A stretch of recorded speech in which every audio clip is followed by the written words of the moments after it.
حميدا ومصليا أما بعد قال الله تعالى أعوذ بالله من الشيطان الرجيم بسم الله الرحمن الرحيم لقد كان لكم في رسول الله أسوة حسنة صدق الله العظيم۔ میرے عزیز ساتھیوں اور میرے چینل کو دیکھنے والوں، تمام عزیز طلباء اور دور دراز میں رہنے والے ہمارے تمام بھائیوں، NITV 2020 کو آپ لوگ دیکھ رہے ہیں اور اپنی محبتوں سے نواز رہے ہیں۔ اسی محبت کے جذبے میں آپ حضرات کے سامنے آج نبی پاک صلی اللہ علیہ وسلم کی ذات گرامی پر درود پاک پڑھنے کی فضیلت کو بیان کروں گا۔ اس سے پہلے میں ترنم میں آپ لوگوں کو چند اشعار پیش کرتا ہوں۔ اشعار پیش خدمت ہے، سماعت فرمائیں۔ آقا نے اپنی زندگی غربت میں کاٹ کر، آقا نے اپنی زندگی غربت میں کاٹ کر دنیا کے ہر غریب کی، دنیا کے ہر غریب کی غربت خرید لی، دنیا کے ہر غریب کی غربت خرید لی۔ سو بار اس دیوانہ سرکار کو سلام، سو بار اس دیوانہ سرکار کو سلام، جس سے زبیدہ بیوی نے، جس سے زبیدہ بیوی نے جنت خرید لی، جس سے زبیدہ بیوی نے جنت خرید لی۔ شیر بکری کو لے کر گیا شام سے، شیر بکری کو لے کر گیا شام سے، لوگ سمجھے کہ بکری گئے جان سے، ارے لوگ سمجھے کہ بکری گئے جان سے۔ میرے عزیز ساتھیوں اور دینی بھائیوں، پیارے آقا صلی اللہ علیہ وسلم کی ذات مبارک کوئی عام انسان کی طرح نہیں ہے۔ ہمارے آقا سرکار دو عالم صلی اللہ علیہ وسلم نے بڑی بڑی قربانیاں اس امت کی بقا کے لیے دی، اور ہم لوگ اپنے نبی کے نام لینے والے، نبی پر مر مٹنے والے، نبی پر جان مال سب قربان کرنے والے،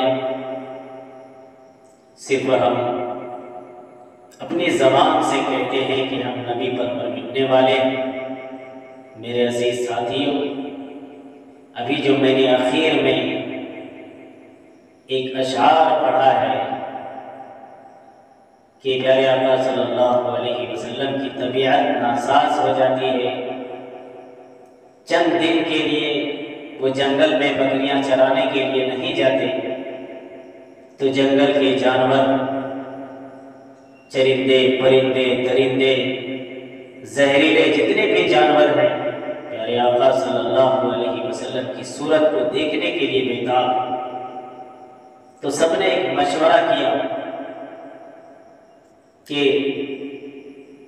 آخر دیدار پیارے آقا کی کس طرح ہو۔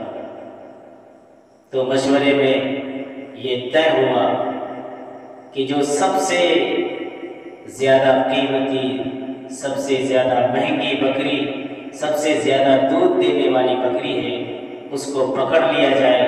جب ہم لوگ اس کو پکڑ لیں گے، گرفتار کر لیں گے، تو ہمارے آقا جنگل میں آئیں گے اور ہم سب اس کی دیدار کریں گے۔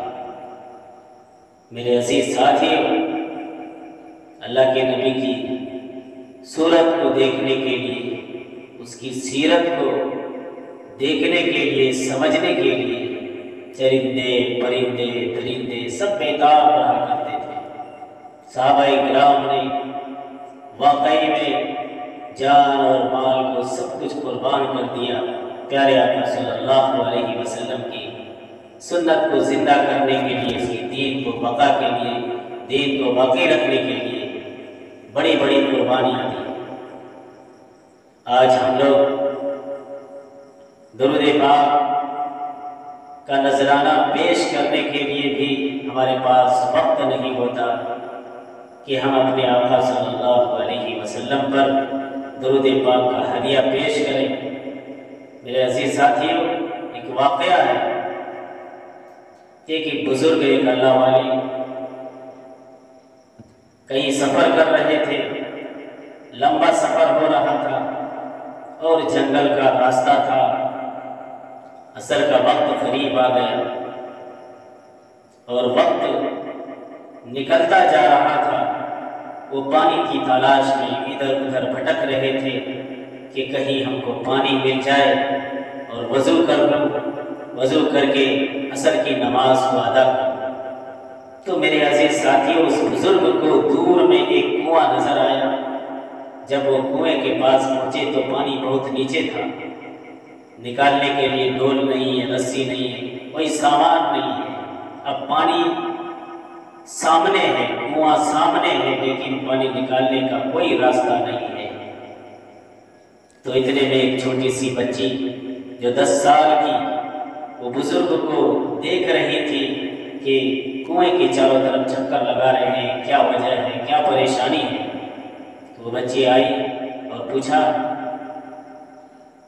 کہ اللہ والے، آپ کیوں کنویں کے ارد گرد گھوم رہے ہیں، پریشان نظر آ رہے ہیں؟ تو اللہ والے بزرگ نے کہا کہ بیٹی، مجھے پانی کی ضرورت ہے، مجھے پانی چاہیے، میں وضو کر کے عصر کی نماز ادا کروں گا، وقت نکلا جا رہا ہے۔ تو اس بچی نے کہا کہ پانی آپ کے سامنے ہے، کنواں سامنے ہے۔ کہا کہ نہیں، میرے پاس پانی نکالنے کا کوئی راستہ نہیں ہے، میں اس سے پانی کیسے نکالوں؟ تو اس چھوٹی سی بچی نے کنویں میں تھوک دی۔ جیسے ہی اس بچی نے کنویں میں تھوکا، تھوک گرتے ہی کنویں کا پانی اوپر آ گیا اور یہ بزرگ اس کنویں کے پانی سے وضو کیا اور پانی پیا، نماز پڑھی۔ پوچھا کہ بچے، میں کافی دیر سے پریشان پانی کی طرف، پانی کے لیے بے تاب بے چین رہا، اب تو مجھے یہ بتا کہ تو نے کنویں میں تھوکا اور تھوک کے بعد ہی فوراً پانی نکل پڑا، تو ایسا کون سا عمل کرتی ہے جس سے تیرے تھوک کے اندر اتنا اثر ہے کہ کنویں کو پانی کو باہر نکال دے؟ تو اس بچی نے کہا کہ میرا عمر 10 سال ہے، 10 سال کی عمر میں میں کون سا عمل کر سکتی ہوں؟ پیارے عزیز، غور کرنے کا مقام ہے، 10 سال کی بچی ہے اور وہ بزرگ اس سے پوچھ رہے ہیں۔ تو بچی نے کہا کہ میرا کوئی عمر نہیں ہے کوئی عمل کرنے کا، میرے پاس نہ میں نماز پڑھتی ہوں، نہ میرے پہ نماز فرض ہے، نہ روزہ فرض ہے، کون سا عمل کر سکتی؟ ہاں، اتنا ہے کہ میں روزانہ 20,000 مرتبہ درود شریف پڑھا کرتی ہوں، اسی کی برکت ہے اللہ تعالیٰ نے ہماری تھوک کے اندر یہ تاثیر دے دی ہے۔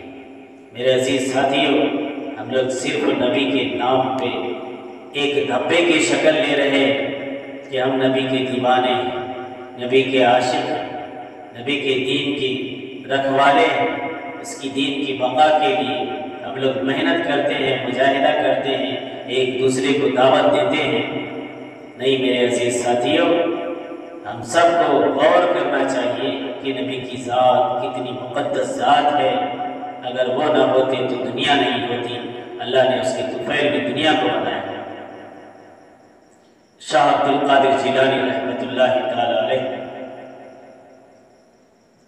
گزر رہے تھے ایک بستی سے، تو گلی سے گزرنا ہوا، اور جب اس گلی میں گئے تو دیکھا کہ ایک بچے کا رونے کی آواز آ رہی ہے۔ تو کسی سے پوچھا کہ یہ بچہ کیوں رو رہا ہے؟ تو اس شخص نے شاہ عبد القادر جیلانی رحمۃ اللہ تعالی علیہ سے کہا کہ حضرت، اس گھر میں اور اس پورے خاندان میں ایک فرزند پیدا ہوا ہے جو ابھی اس کی ولادت ہوئی ہے، ابھی وہ بچہ پیدا ہوا ہے، اس وجہ سے رو رہا ہے، اور گھر والے سب خوش ہیں، خوشیاں منا رہے ہیں، مٹھائیاں تقسیم کر رہے ہیں۔ تو شاہ عبد القادر جیلانی رحمۃ اللہ تعالی علیہ نے فرمایا کہ کاش یہ بچہ محمدی بن جائے۔ جب یہ محمد بن کر محمد کے طریقے پر اپنی زندگی گزار کر جائے گا اس دنیا سے، تو یہ بچہ ہنستا ہوا اس دنیا سے جائے گا۔ جو لوگ آج ان کی ولادت پر، آج ان کی پیدائش کے دن پر ہنس رہے ہیں، وہ لوگ اس دن روئیں گے اور یہ ہنستا ہوا اس دنیا سے جائے گا۔